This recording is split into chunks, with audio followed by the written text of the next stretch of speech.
Episode की शुरुआत में हम लोग सेन जून को देखते हैं जो कि अपनी गर्लफ्रेंड से एक चर्च में शादी करने के लिए पहुंचा हुआ था।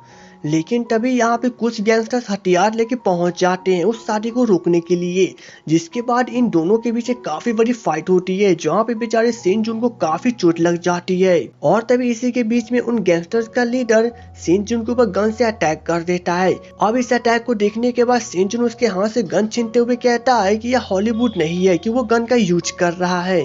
दरअसल यहाँ पे एक फिल्म की शूटिंग चल रही थी और सेन जून कोरिया का बहुत ही बड़ा के पॉप आइडल है जो कि इस फिल्म का मेन लीड एक्टर था।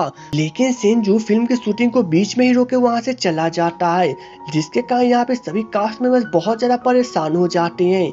लेकिन सेन जून यहाँ पर एक डॉक्टर के पास आया हुआ था। दरअसल सेन जून को ब्रेन ट्यूमर की बीमारी है जिसके कारण वो सिर्फ और सिर्फ 3 महीने तक ही जिंदा रह सकता है और उसने इस बात को किसी और को नहीं बताया था। डॉक्टर्स उसे पूछते भी है कि आखिर वो इस बीमारी का इलाज क्यों नहीं करवाता और वो अपनी फैमिली को इसके बारे में क्यों नहीं बताता। लेकिन सेन जो उनके किसी भी सवाल का जवाब नहीं देता है और वो बाहर चला जाता है। लेकिन यहाँ पे हम लोग अपनी ड्रामा की एक्ट्रेस यानी कि नो ह्यू को देखते हैं जो कि किसी क्रिमिनल की रिपोर्टिंग करने के लिए पहुंची हुई थी और वो झाड़ियों के बीच में छुप कर किसी गैंगस्टर की फोटो खींचने की कोशिश कर रही थी। लेकिन यहाँ पे एक गैंगस्टर उसे देख लेता है, जिसके बाद वो उसे बांध कर एक कमरे में ले जाता है और वहाँ पे एक आदमी आकर नो ह्यू को काफी बड़ा ऑफर देते हुए उसके सारे वीडियो क्लिप्स लेने की डिमांड करता है। यहाँ पे शुरुआत पे तो हमारी नो ह्यू बिल्कुल भी मना कर देती है क्योंकि वो बहुत ज्यादा ईमानदार टाइप की लड़की है। लेकिन एट लास्ट पैसे की लालच में नो ह्यू उस वीडियो क्लिप को बेच देती है। दरअसल नो ह्यू ऐसा नहीं करना चाहती थी लेकिन उसके ऊपर बहुत ही ज्यादा कर्ज था इसलिए उसने ऐसा किया।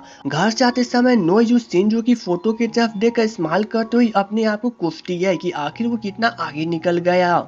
अब नेक्स्ट डे नो ह्यू अपने घर में अपने बर्तन को साफ कर रही थी, लेकिन यहाँ पर रूम मालिक के बच्चे आकर उसे परेशान कर रहे थे, जिसके कारण नो ह्यू उसे रोकने की कोशिश करती है। लेकिन रूम मालिक को यह तरीका बिल्कुल भी पसंद नहीं आता है और इसलिए वो उसे धमकी देके चली जाती है। बेचारी नो ह्यू की किस्मत बहुत ज्यादा ही खराब था इसलिए वो अपने आप को फिर से कोसने लगती है।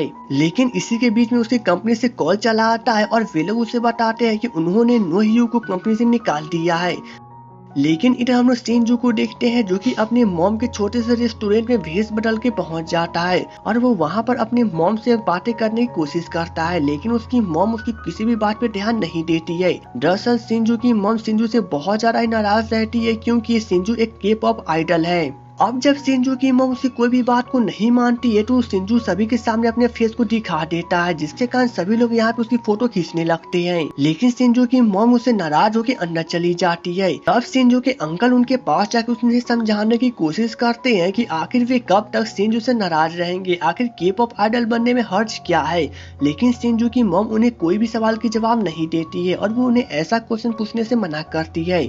लेकिन इधर हमारी नो ह्यू अपने ही बॉस के पास आकर उन्हें मक्खन लगाने की कोशिश करती है ताकि वे उसे अपनी नौकरी पे वापस रख ले। लेकिन यहाँ पे उसके बॉस उसे फिर से निकाल देते हैं क्योंकि उसने वीडियो फोटोज को बेच दिया था। बेचारी नो ह्यू के पास अब कोई भी ऑप्शन नहीं बचता है, इसलिए वह एक दुकान में जाकर ड्रिंकिंग शुरू कर देती है और वो अपने आप को काफी ज्यादा कोस रही थी।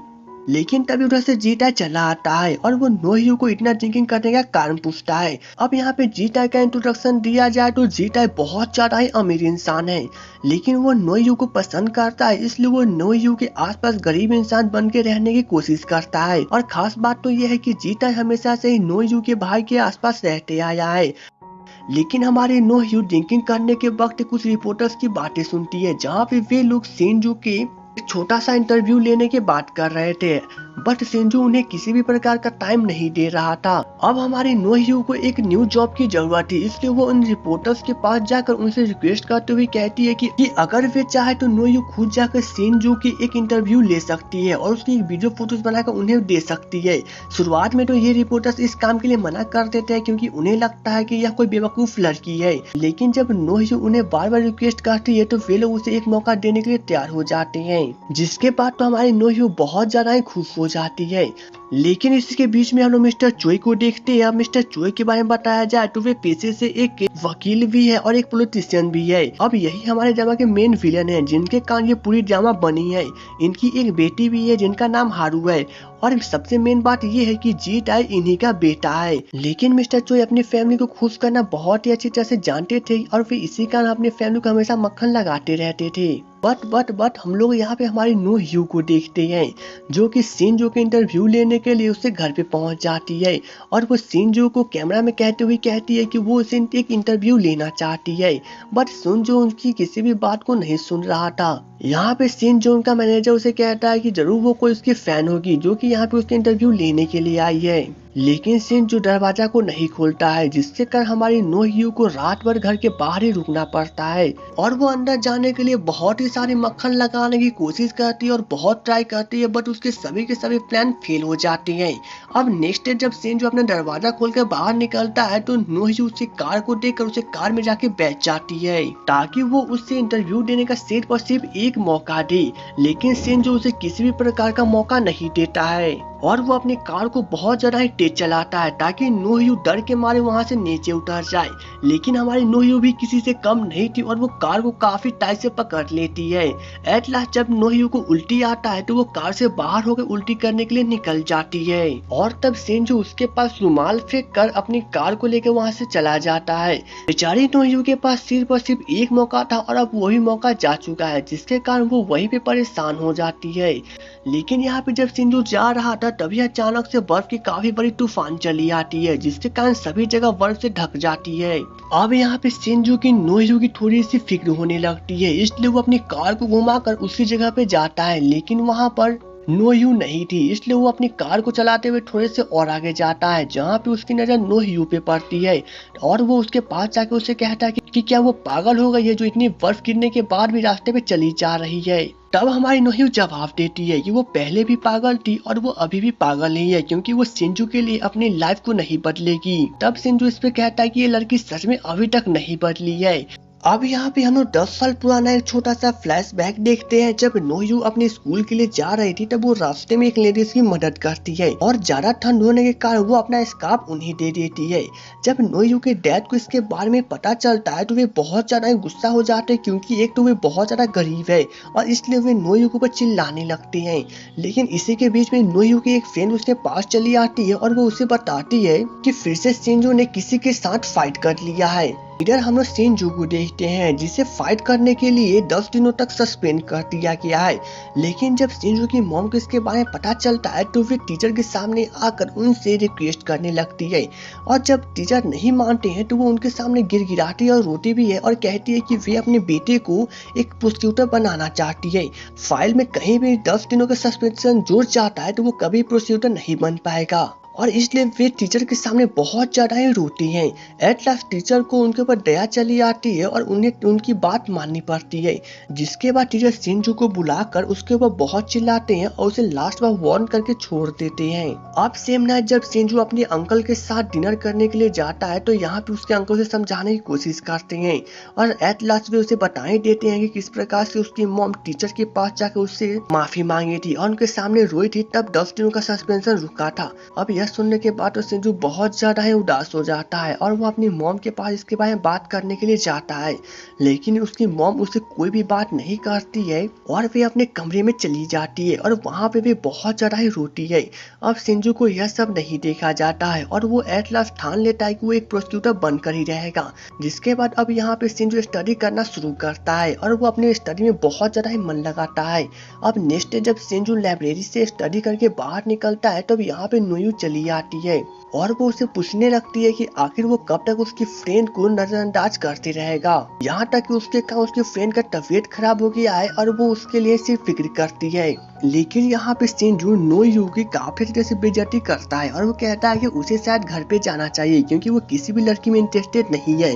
अब बेचारी नो ह्यू इसके बारे में जाकर अपनी फ्रेंड को बताती है और वो उसे रोने के लिए मना करती है और वो उसे काफी मोटिवेट करने की कोशिश करती है। सेम नाइट जब नो ह्यू अपने घर की तरफ जा रही रही थी तभी यहाँ पे हमने एक छोटा सा फ्लैशबैक देखती है कि नोयू खुद शिंजो को पसंद किया करती थी, लेकिन जब उसे पता चलता है कि उसकी फ्रेंड शिंजो को पसंद करती है तो वह ठान लेती है कि वह शिंजो के आसपास भी नजर नहीं आएगी क्योंकि वो उसके लिए सेक्रीफाइस कर देती है। अब नोयू इतना कुछ सोचते हुए जा ही रही थी तभी उसके डैड उसे कॉल कर देते हैं और नोयू अपनी डैड से बातें करने लगती है। लेकिन जब वो अपने डैड के पास पहुंचने ही वाली थी तभी वह देखती है कि अचानक से एक कार आके उसके डैड को टक्कर मार देती है। अब नोयू यह देखने के बाद तो पूरी तरह से डर जाती है, लेकिन उस कार में बैठी लेडी नोयू के डैड के पास आकर उन्हें चेक भी करती है, लेकिन उनका काफी खून बह रहा था इसलिए वो लड़की डर जाती है और वो कार लेके चली जाती है। लेकिन यहाँ पे नोयू उसका पीछा करने की कोशिश करती है और वो बहुत ज्यादा रोती हुई चिल्लाती है, लेकिन वो लड़की तब तक निकल चुकी थी। अब नेक्स्ट डे हम लोग नोयू को हॉस्पिटल में देखते हैं जहाँ पे वो अपने डैड को लेकर बहुत ज्यादा परेशान थी। थोड़ी देर के बाद जब नोयू पुलिस स्टेशन पहुंचती है तो वहाँ पे उसे पता चलता है कि किसी दूसरे आदमी ने एक्सीडेंट की जिम्मेदारी ले ली है। अब नोयू यह सब देखने के बाद तो बहुत ज्यादा ही परेशान हो जाती है और वो पुलिस को बताने की कोशिश करती है कि उसने खुद उस कार में देखा था कि वहाँ पे एक लड़की थी, लेकिन पुलिस भी उसकी बात को नहीं सुनती है क्योंकि कोई और आदमी उसके एक्सीडेंट की जिम्मेदारी पहले ले चुका है। वहीं पे मिस्टर चोई जब स्टेशन से बाहर निकलते हैं तो बाहर बारिश हो रही थी और वे काफी परेशान हो जाते हैं क्योंकि उन्हें कोर्ट में पहुंचना बहुत ज्यादा जरूरी था। लेकिन तभी उधर से शिंजू अम्ब्रेला लेके चला आता है और वो उनकी मदद करने की कोशिश करता है और वो उन्हें बताता है कि वो भी उनकी तरह एक कामयाब प्रोसिक्यूटर बनना चाहता है। दरअसल यहाँ पे एक ट्विस्ट है कि मिस्टर चोई ही शिंजू के डैड है, क्योंकि शादी के पहले मिस्टर चोई का अफेयर शिंजू की मॉम के साथ था और शिंजू यहाँ पे उनके अफेयर का ही नतीजा है। लेकिन यहाँ पे मिस्टर चोई को शिंजू के बारे में कुछ भी नहीं पता है, बस शिंजू यह बात जानता है कि मिस्टर चोई उसके डैड है और इसलिए उसकी मॉम चाहती है कि शिंजू अपने डैड की तरह एक बहुत बड़ा प्रोसिक्यूटर बने। अब मिस्टर चोई जब ऑफिस पहुँचते हैं तो उनसे मिलने के लिए नोयू पहले से ही पहुंची हुई थी। दरअसल यहाँ पे नोयू के डैड के एक्सीडेंट के केस को मिस्टर चोई हैंडल कर रहे थे और वह आदमी मिस्टर चोई के कहने पर ही एक्सीडेंट की जिम्मेदारी लिया था और इसलिए नोयू उनके ऊपर चिल्लाने की कोशिश करती है। उसे पूछती है कि आखिर वो सच को क्यों दबाना चाहते हैं, लेकिन मिस्टर चोई उसे कुछ भी नहीं बताते हैं और वे खुद ही उसे बाहर निकलवा देते हैं। अब नोयू के पास कोई और ऑप्शन नहीं बचा हुआ था, इसलिए वो रात को पेपर बात कर लोगों से न्याय मांगने की कोशिश करती है, लेकिन कोई भी इंसान उसके सपोर्ट में खड़ा नहीं होता है। अब नेक्स्ट डे जब नोयू स्टडी खत्म करने के बाद स्कूल से बाहर निकलती है तो शिंजू उसके पास एक डॉल लेके चला आता है और वो उसे डॉल देते हुए सभी लोगों के सामने इजहार करते हुए कहता है कि वो नोयू को बहुत ज्यादा ही पसंद करता है और वो उसे डेटिंग करेगा। अब यह सुनने के बाद तो सभी लड़कियों का पूरी तरह से दिल टूट जाता है क्योंकि शिंजू कॉलेज का सबसे हैंडसम लड़का था, लेकिन यहाँ पे सबसे ज्यादा हैरान तो नोयू थी। अब थोड़ी देर के बाद जब नोयू अपने भाई के साथ हॉस्पिटल पहुंचती है तो उसे पता चलता है कि उसके डैड अब डेथ कर चुकी हैं, जिसके कारण उसका भाई बहुत ज्यादा रोने लगता है। लेकिन जब नेक्स्ट डे शिंजू अपने स्कूल जाने के लिए बस में बैठा होता है तो वो नोटिस करता है कि नोयू यहाँ पर नहीं है। कुछ दिनों तक जब नोयू स्कूल नहीं आती है तो शिंजू को थोड़ा शक हो जाता है और इसलिए वो नोयू को ढूंढने की कोशिश करता है और तब उसे उसके डैड के बारे में पता चलता है। अब थोड़ी देर के बाद जब शिंजू उदास होकर घर की जब जाने लगता है तो नोयू उसे कॉल कर देती है और वो उसे अपना एड्रेस बताती है और इसी के साथ फ्लैशबैक खत्म हो जाती है जहाँ पे ये दोनों एक दूसरे के सामने खड़े थे, जहाँ पे शिंजू नोयू को कार में बैठने के लिए कहता है, लेकिन यहाँ पे नोयू उसकी बात को नहीं मानती है और वो उसे कहती है कि शायद उसे अपने रास्ते चले जाना चाहिए और इतना कहने के बाद नोयू आगे की तरफ चली जाती है और इसी के साथ इस एपिसोड की एंडिंग हो जाती है। तो दोस्तों अगर आपको मेरा एक्सप्लेनेशन थोड़ा सा भी पसंद आए तो प्लीज वीडियो को लाइक शेयर एंड सब्सक्राइब जरूर कीजिएगा। तो चलिए दोस्तों मिलेंगे नेक्स्ट वीडियो में, तब तक के लिए goodbye and take care.